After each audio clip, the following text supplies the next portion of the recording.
بسم الله الرحمن الرحیم. دا ملګرو دغه مونږ دوه قسمه ویډیو شیر کړې وه. بعضې خلک یې چې دا فراډ دی، دوکا او داسې کیسې نه کېږي. نو دا حق دي، دا شوي دي، دا د پیغمبریانو صلی الله علیه وسلم په دور کې هم شوي دي، بیا د اصحابو دور کې شوي، بیا تبع تابعینو دور کې هم شوي دا خبرې. پیریان خلکو سره ملاقاتونه هم کوي، پیریان خلکو له پیسې هم ورکوي، پیریان هر څه کوي چې الله پاک ډېر اختیار ورکړي. خو انسان چې کوم دی دا اشرفت المخلوقات دی. دغه ملګري سره یې چې څه معامله کوله او څه تکلیف یې ورکولو، دوه ځلې مونږ ته راغی. هغه پیریانو له ما سزا ورکړه، بیا یې ما سره وعده کړې وه. تقریبا دا اوس ما ته 3 میاشتې یا 2.5 میاشتې بعد راغی، 3 میاشتې بعد چې پیریانو د سره څه کړي وو، دله یې څومره روپۍ ورکړي. به دې تاسو ته په خپله وایي، دته به مونږ قسم یې راچو چې دا دروغ نه کوي، دا به تا ته حق او سچ رښتیا خبره کوي. ورته وویل تاسو پیریان لیدل څه شی کول، مطلب روپۍ څومره ورکړي، بیا یې تاسو له کمې کمې سزاګانې ورکولې، هغه ټول وضاحت وکړه کیمرې په مخه باندې. بسم الله الرحمن الرحیم. د چې کله مثال یا به دکان ته تلم، یا به د چکر له تلم، یا به د بل ځای ته تلم که نه، ما سره به پیسې نه وي. هسې مثال نه وي ما سره پیسې نه، جب کې به مې چې ګوتې وي، کله به ما سره 20,000 روپۍ وي، 10,000 روپۍ به م را سره جب کې وي. هر ځله به چې هسې مثال یا په ټور باندې سکول د طرف نه ټور باندې به که نه، ما سره به پیسې ډېرې وي. چې کله یو ورځ زمونږ د رور باندې سخته راغله، پیسې ورسره نه وي، بیا داسې و که نه ما سره پیسې ډېرې نه وي، سختې وه. هلته د سکول امتحانات هم شروع، رزلټ هم شروع، ما سره 1 روپۍ هم نه وه. زه ډېر ماسخوتن ټایم کې خفه شوم. چې بیا سهار را پاڅېدم چې د بلخ لاندې مې چې وکتل پیسې پکې پرتې وي، همې پیسې را واخیستلې. څومره روپۍ وي؟ تقریبا ما کم از کم وي که نه، غاړه مې د خدای نه بندي 15 لک روپۍ داسې به وي، 1.5 لک. 15 لک روپۍ تا ته پیریانو درکړي؟ او د پیریانو خو تا بیا واپس نه ورکړي؟ نه پیریان دې کې چې کم پیریانو هغو ما چې کومه یوه زنانه ګیره کړه، نو هغو بیا مونږ ته دا خبره کوله چې زه به دې پرېږدم، خو دغه سره مونږ څه حقونه دي. حقونه یې دا خبره چې ما نه 15 لک روپۍ اخیستي. نو هغو له بیا ما سزا ورکړه. ما هغه جناتو ته وویل چې آیا که دې سړی تو پسې درغلي او تا نه یې په زور اخیستي یا ده نه اخیستي، نو بیا تا حق جوړېږي، او که تا ورکړي نو بیا د تا حق نه جوړېږي. نو په هغه پیریانو باندې ما هغه پیسې بخښلي تا ته چې څومره روپۍ یې مطلب اخیستي. خو تصدیق سره به وکړه چې پیریانو تا ته څومره روپۍ ورکړي.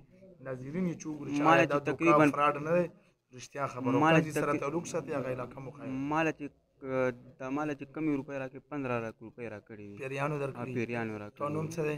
ذبیح الله. ته کوم ځای سره تعلق ساتي؟ زما د پندو طرف ته. پندو طرف ته؟ دا خبره خو هوش هواش کې کوي. نه دا نور کسان هم ګواهان دي.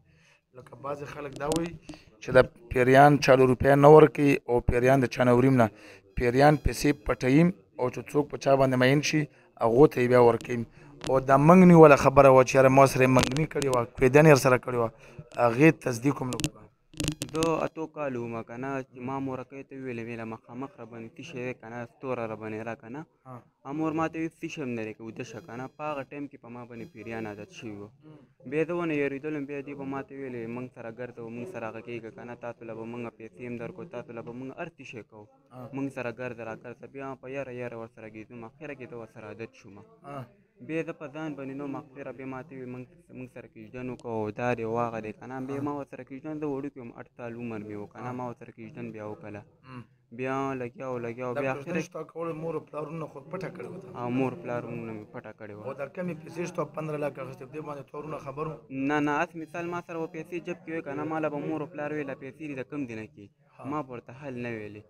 ما به ورته مې پلانې دي، هسې مثال یا ملګري را کړي یا بل چا را کړي یا کور کې یا ملګري ما ته ویلې دا پیسې ځان سره جب کې کېږده، زه تا نه غواړم که نه. ما به ورته مور او پلار ته داسې ویلې. د منګني خبره حقیقت وه؟ او بیا چې ته پیریانو د ویډیو کلیپ کې خو خلکو وکته که نه، چې ته پیریانو بیا په مزو وهلې او دبولې وې، دی ته ولې وهلې؟ دا داسې و که نه چې په نقاب کې راغله، ما مونځ کولو، شپې 1 بجه وه، تهجد مونځ کولو مې که نه، ما اودس وکړو که نه، زه کمرې له رادننه کېدم، دا په نقاب کې راغله، دې ما ته اشاره وکړله.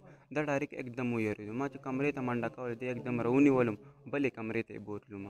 بیا لاسونه یې راباندې وتړل، خولې یې راباندې وتړله، خوله یې راباندې وتړله، او ښه صحیح مې لیدل که نه. بیا خپې راسته یې رالو، بیا په مزو باندې ووالم. مکمل دا بدن دا خپې هر څه مې په هغه وکړه، ډېرې چغې رانه وباسلې.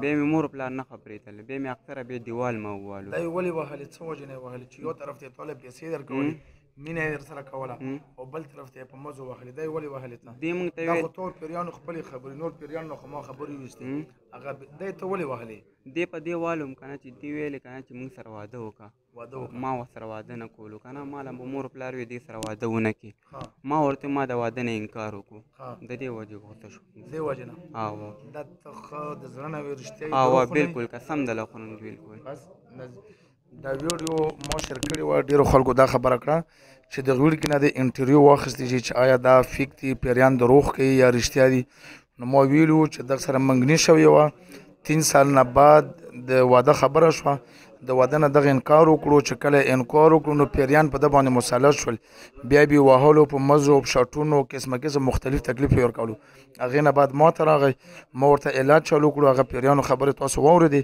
نو هغو ته مونږ ډېره سخته سزا ورکړه نو الحمدلله هغو د مونږ خبرې ومنلې دلې چې کمې پیسې ورکړې هغه یې مې وبخلې او دته یې هغې نه بعد بیا تکلیف ونه ورکړه دا کم از کم مونږ ته 3 میاشتې ځکه چې په جمعې کې راغلو جمعې نه بعد اوس راغه اوس تقریبا چې 9 میاشت ده او 18 19 تاریخ دی والسلام